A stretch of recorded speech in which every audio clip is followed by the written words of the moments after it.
You know, the word Muslim means one who submits entirely to the will of God. Mm-hmm. One who submits entirely to the will of God. That's what Muslim means. So I don't know, I cannot be the judge on how much I submit entirely to the will of God. God himself can only judge us. So I can't say how good I am, and no true Muslim will brag or even take a chance on saying he's good or he's halfway good or not. It's up to Allah, God, to be the judge, see? So I'm not going to say one thing about how good I am because I don't know. We never get good enough. I'm always striving to be right. I found out that there are 600 million Muslims on the planet. What Jesus taught was good. What Moses taught was right. What Isaiah, Lot, Noah, God has always sent prophets to different people at different times with messages for those people. All of them are right. Jesus made a statement, I come not to destroy no law of the prophet, but to fulfill. All of God's prophets are right. You got to believe in all of them. So if a person follow Moses and live like Moses preached, if they follow Jesus, they follow Lot, any of the prophets, the religion is good, but the people do things in the name of the religion. A lot of Muslims do things they shouldn't do. But the religion itself, the religion is right, but the people who follow religion ain't so right. So I choose to follow the Islamic path because I've never saw so much love. I never saw so many people hugging each other, kissing each other, praying 5 times a day, the women in the long garments.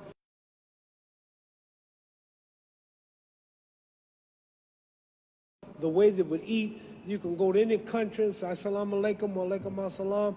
You got a home, you got a brother. I chose the Islamic path because it connected me. So the only thing that made me feel good, the only thing that made me feel free, that connected me with Saudi Arabia, the Islamic religion, connected me with Pakistan, Morocco, Syria. I sat down with Colonel Gaddafi, had dinner in his palace, stayed overnight because I'm a Muslim. As a Christian, I never could sit with Christian leaders. As a Muslim, I sat with Sadat, I sat with President Nasser, Marcos of the Philippines, Ayub Khan of Pakistan before he died. I've been sitting with kings of Sheikh Zayed of Abu Dhabi. Kings and people of these nations have welcomed me as a brother, and I'm a citizen, and now in America, I'm respected by all colors and throughout the world as a Muslim. See, the name Muhammad is the most common name in the world. There are more Muhammads on the planet. There are 4 billion people on earth. There are more Muhammads on the planet. There are 4 billion people on earth, and every 3rd person is a Muslim.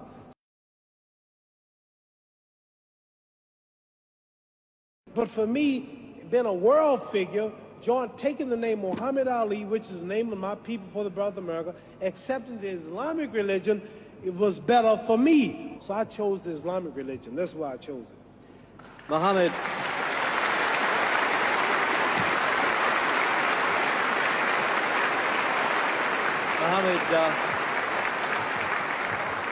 Now, after I'm through boxing, I would like to be a minister. Don't you think I preach pretty good? Very good. Don't I make it plain? Yes. Don't you understand now? You asked me some pretty tough questions, but didn't I make a lot of sense? This, you see me do this, you call me the greatest, that's because I'm more religious than I am physical, and I study a lot. And you may be surprised if you hear me talk because you never heard me talk this way. But I got about 45 lectures that I memorized in my ministry, and I can tell you something about all the religious books, all the religions, because I'm a strong believer in God and humanity. That's why I'm helping these boys. That's why God blesses me to be so great here. Because all the time I've been here, I've been talking about God, pushing religion. I'm not talking about me, how great I am, how much money I got. I'm always giving the praise to God. So that's why I'm as great as I am in this physical world, because I push him first. Well, Muhammad, we're running out of time now.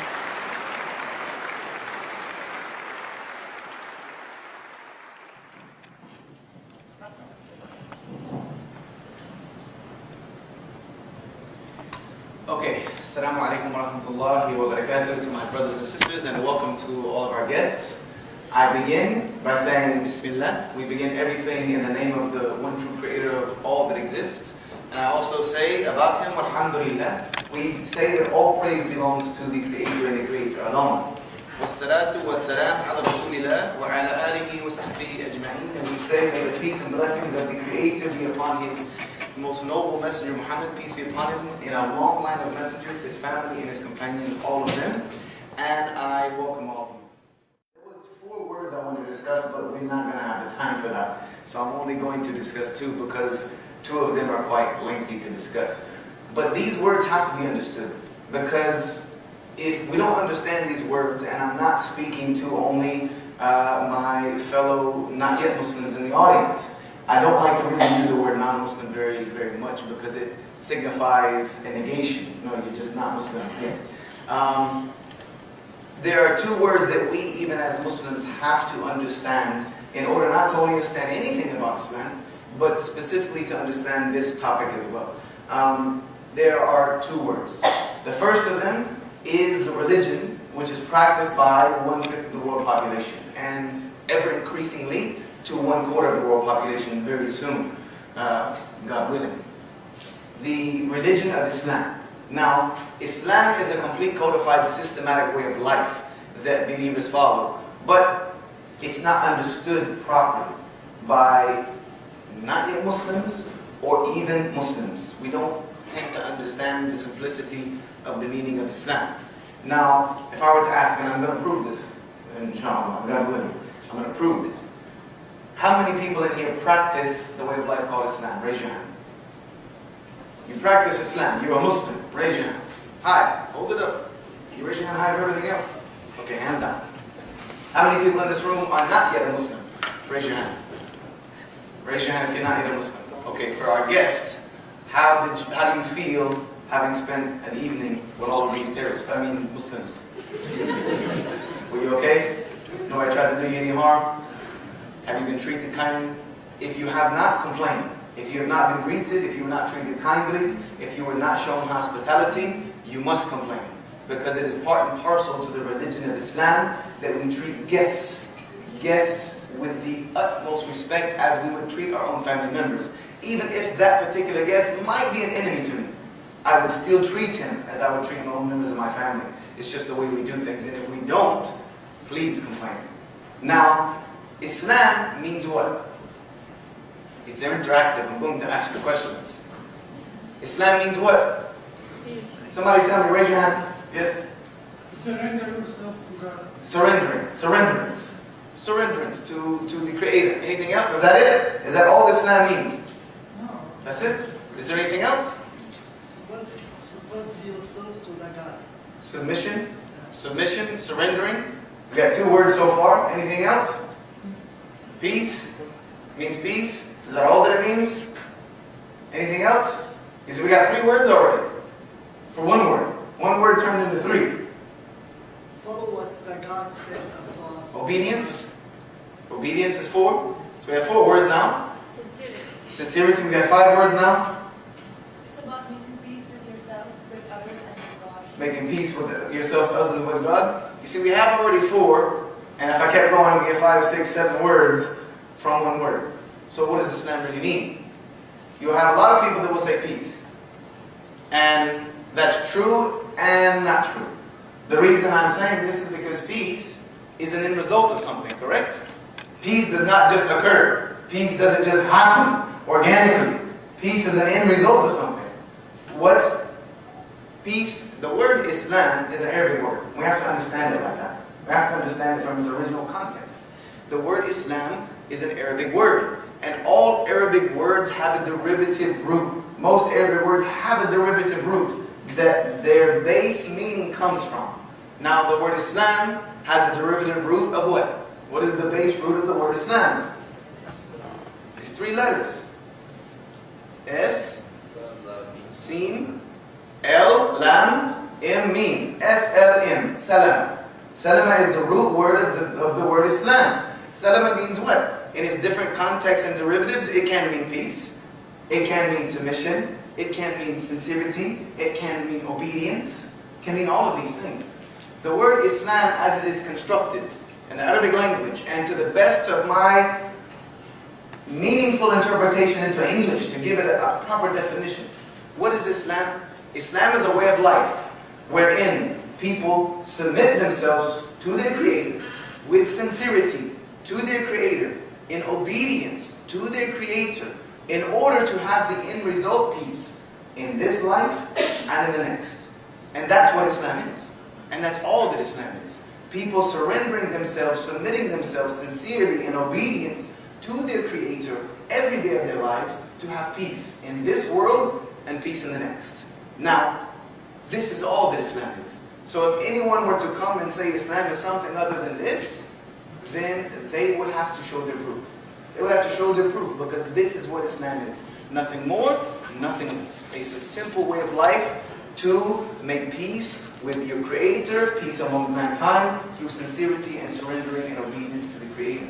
Now, the people who follow this way of life are called what? Muslims. Muslims. The correct pronunciation is Muslim. The word Muslim has a very negative connotation in the Arabic language. It actually means someone who oppresses or harms or does evil, to be honest with you. Muslims. Now, what does it mean to be a Muslim? If you say you're a Muslim, what does it mean? If somebody told me I'm a Muslim, and I said, well, what does that mean? What would you say?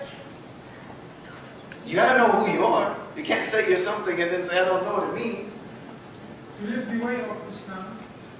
He actually hit it on the head. But let me break it down again for you in the Arabic language. This is why I love the language of Arabic. Even though I grew up speaking English, let's just call it English because I'm from South Carolina. And in the Southeast, we have our own different little way of doing things when it comes to the English language. But the Arabic language is so beautiful because it can be understood very deeply. The word Islam is the religion practiced by these people. Now, if in the English language, and I'm by far an English grammarian, but in the English language, if I wanted to connote that a person was doing a particular act, like talk, let's take the word talk, I want to connote that someone is doing that action. How do I do that in English language? ER. You add ER to the end of the word. Talking becomes the talker. I become the person doing that action. Walking, I become the walker, the person doing that action. Now, that exact same grammar rule is present in the Arabic language, except it comes at the beginning of a word, and it's one letter. It's one letter at the beginning of a word to connote that person is doing a certain action. Does anybody know what that letter is? M. Mim.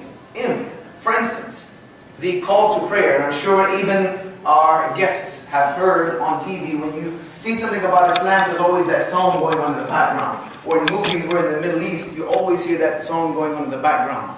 What is that called? Anybody? Shout it out. It's called the adhan.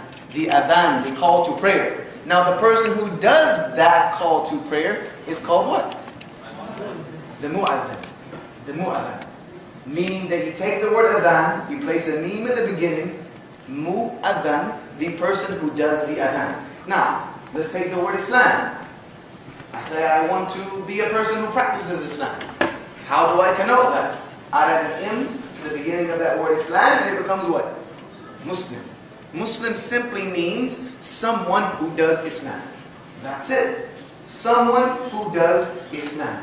Nothing more, nothing less. So when you hear the word Muslim, that's what you should think. A person who does Islam, which is surrendering themselves in sincerity and obedience to the Creator to have peace in this life and in the next.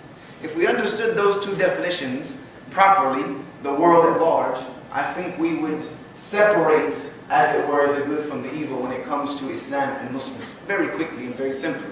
Now, why did I say all that? Because you need to understand that context when we talk about Jesus. Because we as Muslims, and the religion of Islam, respects and honors all prophets and messengers, every one of them. And we consider Jesus Christ, and I don't have a problem using the word Christ, because the word Christ comes from the Greek Christos, which means the anointed one or the Messiah.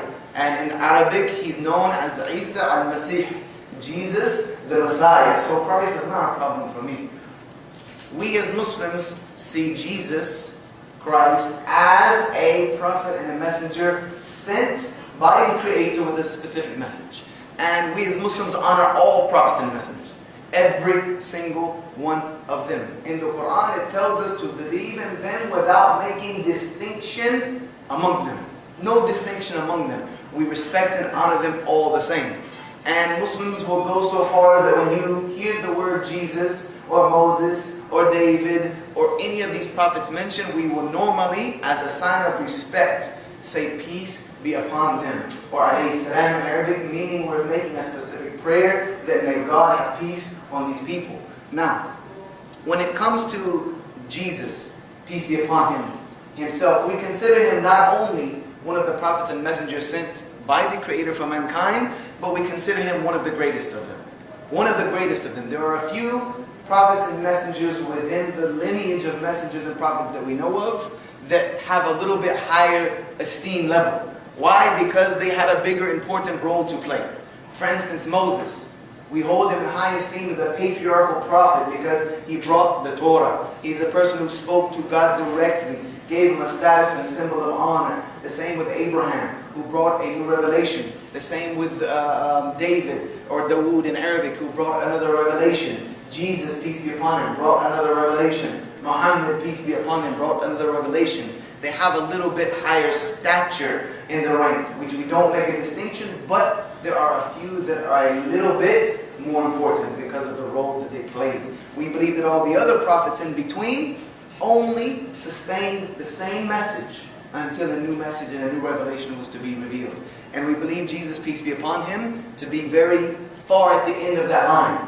The last messenger and prophet to come before the Prophet Muhammad, peace be upon him. And we also hold him in high honor because he is the link from Prophet Muhammad, peace be upon him, to the lineage of other prophets. Now, one thing about Islam is that we are the only other world religion that I know of, unless some other religion has been invented that makes this a tentative faith. But we are the only other world religion that holds as a tenet of its faith that you must believe in Jesus Christ to be one of its adherents. For instance, if a person were to say, I'm a Muslim, but I don't believe in Jesus, well, that is a statement of negation. They have negated their first statement with their last statement. You cannot be a Muslim and not believe in Jesus. It is part and parcel to the religion. You must believe in Jesus Christ, peace be upon him, as he was. Born of a virgin, we believe that very clearly. A word proceeding from God, we believe that very clearly. Did miracles, was a prophet, was a messenger, brought the gospel or the Injil. All of those things. You must believe as a Muslim in order for your faith to be intact. Because to deny something that is clearly evidenced in the Quran and the Sunnah is tantamount to disbelief in its own right. According to some various scholars, you might not go that far, but you must believe in Jesus Christ. Now, in the Quran, I'm going to read a few portions of the Quran which you may have already heard because I chose Surah Ali Imran, the chapter of the family of Imran, for most of it because it was very detailed. There's a few things about Jesus that I wanted to share with you that we as Muslims hold as facts about his life that you will find that are in some congruency with what Christians believe about Jesus. But there will be a few places where we take a tangent away from each other. Now, the story of the birth of Jesus, peace be upon him, is in the Quran in a number of places. But in chapter 3, it is laid out in good detail. And it is a beautiful story because it goes very much into detail. Even about how Mary, the mother of Jesus, whom we hold in high esteem as well, as one of the most honorable and the best women that have ever walked the face of this earth, how she dealt with the accusation of having a child when she was not married. Now, it says, behold, in chapter 3 of the Quran, verse 42 through 47, it says, behold, and this was the angel Gabriel speaking to Mary, behold, God has chosen you and purified you and has made you above all of the women of the world. And he gives you good news of a word that will come from him. A word that will come from him. His name will be Jesus, the Messiah. Jesus, the son of Mary. Honored in both this world and in the hereafter. And he will be one of those who will be brought very near unto God. He shall speak to people from the cradle, and in maturity he will be one of the righteous. Now, Mary, of course, replied, how can I have a son when no man has ever touched me? And this is very important to the story of Jesus for Muslims. How can I have a son when no man has touched me? The response from the angel was very simple. It is a thing that is already decreed. Whenever God considers a matter, He only needs to say, be, and it is. That's it. Basically, the angel Gabriel was telling her that the same power with which the Creator of all things brought everything that exists into existence, it is a very easy matter for Him to bring into existence a man without the faculty of a father. He only needs to say be, and it is. Because we as Muslims believe that the Creator creates through His word of being. He just wills things and speaks things into existence. The heavens, the earth, the sun, the moon, and the stars. So by that same power, He was able to bring about Jesus without the need of a father, creating Him directly into the womb of His mother Mary. Now, we believe